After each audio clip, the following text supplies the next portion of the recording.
నమస్కారం.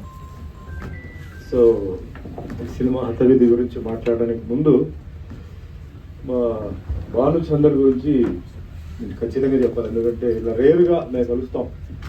విడిగా ఫిల్మ్ ఛాంబర్లో మీకు తెలుసు చాలా ప్రోగ్రామ్స్ కూర్చున్నాను. బట్ ఈరోజు అనుకోకుండా భానుచందర్ కూడా ఉన్నారు కాబట్టి మేము 78లో కలిసాం తమిళ్ సినిమాలో. నా ఫ్రెండ్ అయ్యాడు. సో నేను హీరో, ఆయన విలన్ ఆ పిక్చర్లో. తర్వాత ఫైట్ సీక్వెన్స్ వచ్చింది. తర్వాత తెలిసింది ఆయన టైక్వాండో నేర్చుకున్నాడని, నేను కరాటే అని. సో ఇంకా బాగా ఫైట్స్ చాలా బాగా చేసాం. ఫైట్స్లోనే అక్కడ చాలా ఒక క్రేజ్ తమిళ్లోనే మా ఇద్దరిలో మంచి పేరు వచ్చింది. అప్పుడు నేను ఏమన్నా అంటే ఈయనకి ఎస్ట్రాలజీ తెలుసున్న విషయం తెలియదు నాకు. నేను ఎస్ట్రాలజీ బాగా చెప్తాను. అంటే నువ్వు తమిళ కన్నా తెలుగులోనే బాగా షైన్ అవుతావు అన్నా.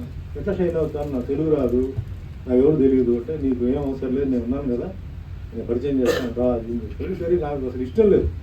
తీసుకెళ్ళి తమ్మారెడ్డి భరద్వాజ దగ్గర, తర్వాత రేణి నరసింహారావు గారు, బిఎల్వి ప్రసాద్ ఉండేవారు. వాళ్ళు ఒక కంపెనీలో ఉంటే వెళ్ళిపోయి, అన్నయ్య నేను చెప్పాను కదా, ఇది ఆల్రెడీ అక్కడ బ్రీఫింగ్ అయిపోయింది.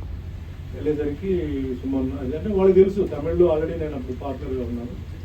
చెప్తుంటే కూర్చొని మాట్లాడితే ఇక martial arts cinema background story వేరే స్టోరీ, బ్యాక్గ్రౌండ్ అలా చేద్దామని చెప్పి ఈయన ఐడియా ఇచ్చి కూర్చొని మొత్తానికి ఇద్దరు కిలాడీలు సినిమా స్టార్ట్ అయిందండి. అని అది మధ్యలో ఆగిపోయి తరంగిణి సినిమా స్టార్ట్ అయింది. అంటే యాక్చువల్లీ ప్రతాప్ పాట్స్ రాఘవ గారు, కోడి రామకృష్ణ గారు నా దగ్గర ఇద్దరు కిలాడి సినిమా ముందే తమిళ షూటింగ్ జరిగేటప్పుడు ఏమేమి పిల్లలు అడిగారు.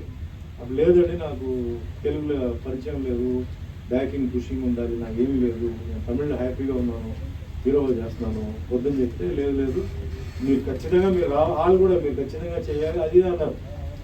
సరే ఓకే చూద్దామని చెప్పి వదిలేసాను. తర్వాత మేము ఎప్పుడైతే ఇద్దరు కిలాడి షూటింగ్ స్టార్ట్ అయిందో అప్పుడు వెనకాలే రాఘవ గారు మేనేజర్ పంపించి ఫాలోఅప్ చేసి, ఎప్పుడైతే దాంట్లో చిన్న గ్యాప్ వచ్చింది, ఒక 25 days గ్యాప్ వచ్చింది, అంటే ప్రొడక్షన్ జరగలేదు. అప్పుడు తరంగిణి సినిమా షూటింగ్ చేద్దామని చెప్పి షూటింగ్ స్టార్ట్ అయింది.